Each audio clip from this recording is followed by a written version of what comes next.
আরিয়াদহে অত্যাচারের viral video series জয়ন্তের আরও এক শাগরেদকে গ্রেপ্তার করল পুলিশ। জয়ন্তের ক্লাবে নারকীয় অত্যাচার, গ্রেপ্তার আরও এক। সাঁড়াশি দিয়ে নাবালককে অত্যাচার, গ্রেপ্তার জয়ন্তের আরেক শাগরেদ। ধৃতের নাম প্রসেন দাস ওরফে লালটু। অত্যাচারের ভাইরাল ভিডিও সূত্রেই গ্রেপ্তার করা হয়েছে বলে পুলিশ সূত্রে দাবি করা হচ্ছে। আর তালতলা স্পোর্টিংয়ে অত্যাচারের সিরিজ, ধৃতের সংখ্যা বেড়ে দাঁড়ালো 7। আরিয়াদহে একের পর এক ভাইরাল ভিডিওর সিরিজ। এবার জয়ন্ত সিং এর আরেক শাগরেদ লালটু অর্থাৎ প্রসেন দাস ওরফে লালটুকে গ্রেপ্তার করলো পুলিশ। অত্যাচারের যে ভাইরাল ভিডিও, সেই ভিডিওতে লালটুকে দেখা গিয়েছে এবং সেই ভিডিও সূত্রেই লালটুকে গ্রেপ্তার করলো পুলিশ, এরকমই পুলিশ সূত্রে দাবি করা হচ্ছে। আর এ নিয়ে এখনো পর্যন্ত তালতলা স্পোর্টিং ক্লাবে অত্যাচারের সিরিজে ধৃতের সংখ্যা বেড়ে দাঁড়ালো 7। আরিয়াদহে জয়ন্ত বাহিনীর অত্যাচারের ভিডিও পোস্ট করায় সমন করা হলো। বেলঘরিয়া থানায় আজই তলব। গ্রেপ্তারের আশঙ্কায় হাইকোর্টের দ্বারস্থ দুই ব্যক্তি পৃথ্বীরাজ মুখোপাধ্যায় ও শুভম মণ্ডলকে আজই তলব করেছে বেলঘরিয়া থানা।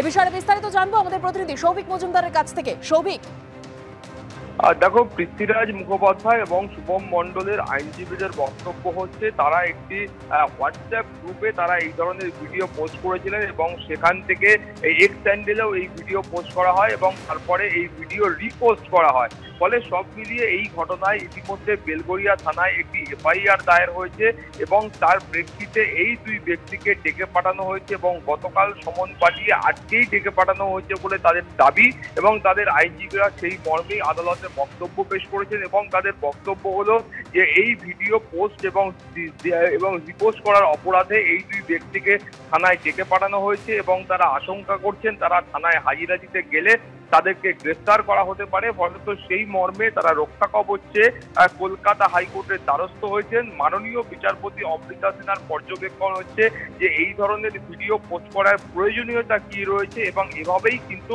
হিংসা ছড়ায়। কিন্তু এই দুই ব্যক্তির আইনজীবীদের বক্তব্য হচ্ছে যে এই ঘটনা অত্যন্ত প্রাসঙ্গিক ঘটনা এবং এই ঘটনা দীর্ঘদিন ধরে চাপা পড়েছিল এবং এই ঘটনা প্রকাশ্যে আসাটা অত্যন্ত প্রয়োজন ছিল এবং সেই কারণেই তারা এই ভিডিও পোস্ট করেছেন। ফলে সব মিলিয়ে মাননীয় বিচারপতি অমৃতা সিনহা তিনি মামলা দায়ের করার জন্য অনুমতি দিয়েছেন এবং মামলা দায়েরের প্রক্রিয়া সম্পন্ন হলে দুপুর 2টার সময় এর বিচার পর্ব শুরু হবে এবং তারপরে পরবর্তী পর্যায়ের নির্দেশ কলকাতা হাইকোর্টের মাননীয় বিচারপতি অমৃতা সিনহা দেবেন। ধন্যবাদ সৌভিক। কলকাতায় ফের বেপরোয়া গতির তাণ্ডব। গতকাল রাতে ক্যামাক স্ট্রিটে 3 পুলিশ কর্মীকে ধাক্কা বেপরোয়া গাড়ির। নাকা চেকিং এর সময় পালাতে গিয়ে 3 পুলিশ কর্মী ও কয়েকজন পথচারীকে ধাক্কা মারে ওই গাড়ি।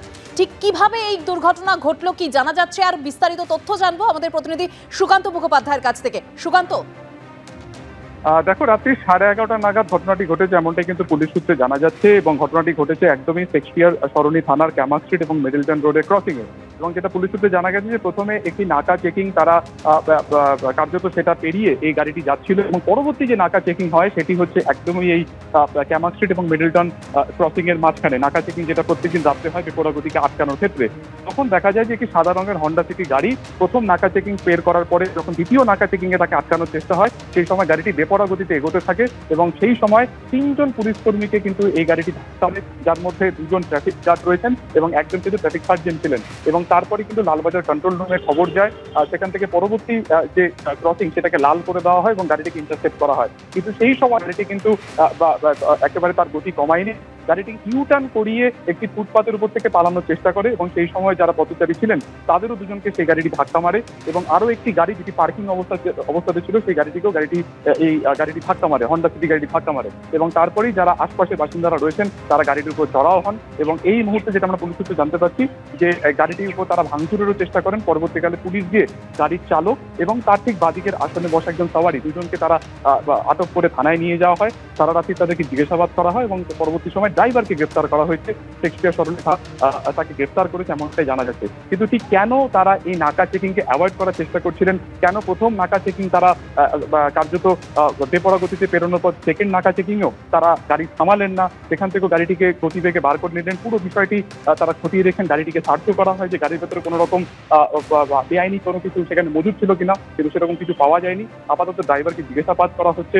মদ্য অবস্থাতে সে ছিল কিনা এটাও কিন্তু দেখা হচ্ছে। তবে স্বাভাবিকভাবে গতকালকে গাড়িটি যে বেপরোয়া গতিতে যাচ্ছিল তাতে কিন্তু প্রাণহানিও ঘটতে পারত। আপাতত যে 3 জন পুলিশ কর্মীকে ধাক্কা মেরেছেন, একজন সার্জন, 2 জন ট্রাফিক গার্ড, তারা কিন্তু ভালো আছে এবং গাড়িটিকে আটক করা হয়েছে এবং যাকে গ্রেফতার করা হয়েছে তাকে আজ কিছুক্ষণের মধ্যে আদালতে তোলা হবে। ধন্যবাদ সুকান্ত।